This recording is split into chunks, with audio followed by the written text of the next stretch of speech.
एक माता जी गांव से चली अपने नातेदारी के यहाँ पे खैर खबर लेने के लिए। काफ़ी सामान था, कुछ ले जा रही थी, बेटी के यहाँ जा रही थी तो काफ़ी कुछ सामान ले जा रही थी, बोझा था लदा हुआ सिर पे ले करके जा रही थी। दोपहरी का समय था। एक गाड़ी वाले भैया आए पीछे से, कहने लगे माता जी कहाँ जा रही हो? मैं गाड़ी में चारा उधर से लेकर के आऊँगा, 5-10 किलोमीटर जाऊँगा, वहाँ तक का तो आपका सफ़र कट ही जाएगा।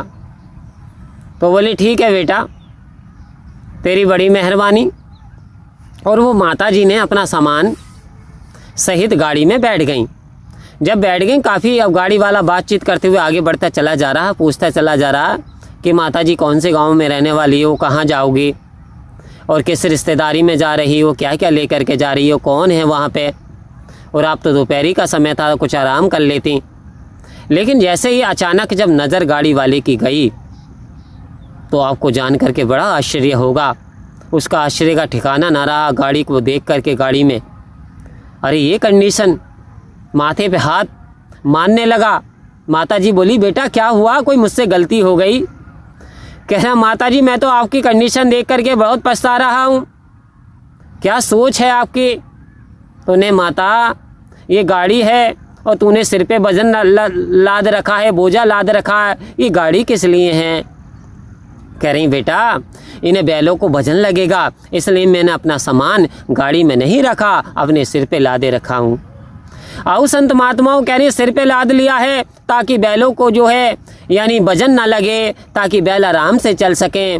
वो बोला अरे माता तुम भी तो गाड़ी के अंदर ही बैठी हो, वजन तो वैसे भी बैलों को जितना लगना है इतना ही लगना है, लेकिन तेरी तकलीफ़ तो कम नहीं हुई।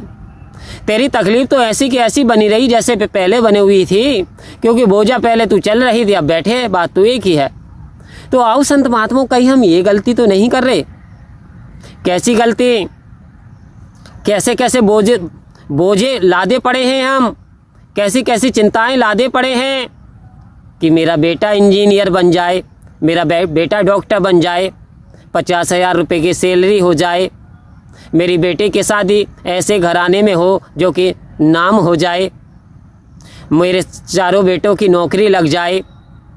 अब कैसे होगा, अब कौन करेगा? क्योंकि मेरे तो कुछ स्वास्थ्य अच्छा नहीं रहता, लेकिन मेरे बिजनेस को कौन संभालेगा, अब कौन देखभाल करेगा? आओ संत महात्माओं कह रहे हैं ये बोझे हैं जो आप लादे फिरते रहो। तो कहा सागर पार होना चाहे गले सिला लटकाई है। आओ संत महात्माओं यदि सागर को उतरना चाहता इंसान और गले में सिला लटका ले यानी वचन लटका ले तो डूब जाएगा, तर नहीं सकता। तो सदगुरु कह रहे हैं ये व्यर्थ की चिंता क्यों? जब परमपिता परमात्मा निरंकार पार ब्रह्म परमात्मा का आपको ज्ञान मिल गया, इस निरंकार के साथ आपका नाता जोड़ दिया और आप आत्मा नहीं परमात्मा हो, आप सुप्रीम पावर की रचना हो। You are not ordinary person, you are not common person, you are the supreme power, you are the part of the supreme power. तुम सर्वशक्तिमान परमात्मा की रचना हो, एक हिस्सा हो, तो तुम सामान्य कहाँ हो? आज सदगुरु ने तुम्हें मुक्त कर दिया, तुम्हारी चिंता को मिटा दिया। कह रहे चिंता नहीं करना, चिंतन करना है, सिमरन करना है। आओ संत महात्माओं हमें चिंता नहीं करनी, चिंतन करना है, क्योंकि चिंता और चिता में एक ही बिंदी का अंतर होता है। चिता मरने के बाद जलाती है, तो चिंता इंसान को जीतते जी खा जाती है। जैसे कहा कि रिश्वत इंसाफ को खा जाती है संत महात्माओं, जहाँ रिश्वत चलती हो वहाँ इंसाफ नहीं मिलता, और जहाँ चिंता होती है वहाँ शरीर नहीं बनता, शरीर को चिंता खा जाती है। जैसे कि लकड़ी में दीमक लग जाती है तो लकड़ी अंदर अंदर खोखली हो जाती है। आओ संत महात्माओं सतगुरु के प्यारों आज से चिंता करनी छोड़ दो, क्योंकि क्या चिंता करी थी कबीरदास जी ने? अरे कैसा कमली का कैसा ब्याह कराया इस परमपिता परमात्मा ने। हम हजारों ऐसे किस्से हमारे सामने हैं, क्योंकि निधना के तो सगी बहन लात मार करके चली गई थी। राजा नल का कैसे क्या कराया? देखिए स्वयं परमात्मा ने भात दिया, स्वयं परमात्मा ने भात भरा और चांदी की थाली में खाना खिलाया। आओ संत महात्माओं, तो वास्तव में यदि एक बात अवतार वाणी में इसीलिए लिखी है कि मेरा ढूंढ लेना एतवार, करूँ मैं संतों का सत्कार, बख्शो श्रद्धा भक्ति प्यार। आओ संत महात्माओं, ऐसी अरदास करो कि मेरा विश्वास ना डोले। मैं विश्वास बना के रखा हूँ, क्योंकि जिसने बच्चा पैदा होने से पहले उसकी खुराक दे दी, क्या आपको नहीं देख रहा? अरे आपको भी देगा। जिसने दिया है तन को वही देगा कफन को। जब बच्चे के पैदा होने से पहले उसकी खुराक भेज सकता है, तो आप जो सेवा सत्संग सिमरन कर रहे हो, कर्म कर रहे हो, क्योंकि सदगुरु कह रहे कर्म करना है। इन 10 हाथों से, इन 10 उंगलियां होती हैं, इन दोनों हाथों से करत कमाई करनी है, पूरी तरीके से मेहनत भी करनी है, लेकिन ध्यान परमात्मा में लगाना है। बोझा नहीं लादना, ऐसा क्या होगा वैसा क्या होगा, इस बोझे में, इस बंधन से हमें मुक्त कर दिया कि बिल्ली रास्ता काट गई, उसने छींक दिया, ऐसा हो गया। तो ये सारी बातों से हमें बचा करके और हमें मुक्त कर दिया, स्वतंत्र कर दिया। अब हमें एक आज़ाद पंछी हैं। अब इस संसार में, सागर में हम तैर सकते हैं, आनंद ले सकते हैं इस परम पिता परमात्मा का, क्योंकि हमारा नाता विशाल के साथ जोड़ दिया।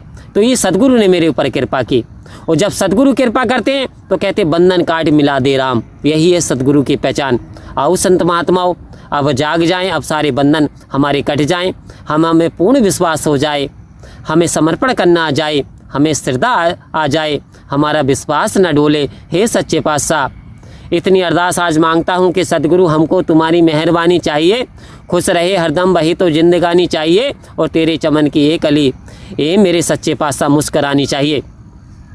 जितने महापुरुष संत महात्मा आपसे अरदास करते, विनती करते, प्रार्थना करते हैं, आप दया के सागर हो, कृपा के सागर हो, धन धान्य की कमी नहीं है मेरे प्रभु। जो जो मुरादें मांगते हैं इनकी मुरादें पूरी करते चले जाना, इन पे कृपा करना। अपने नाम की दौलत आपने बख्शी है, सेवा सत्संग सिमरन देना, अपने नाम की दौलत का विश्वास देना। आप अपने यानी दास एक चीज़ मांगता है कि सदगुरु हमको तुम्हारी मेहरबानी चाहिए, खुश रहे हरदम वही तो जिंदगानी चाहिए, तेरे चमन की ये कली मुस्कुरानी चाहिए, हर एक कली।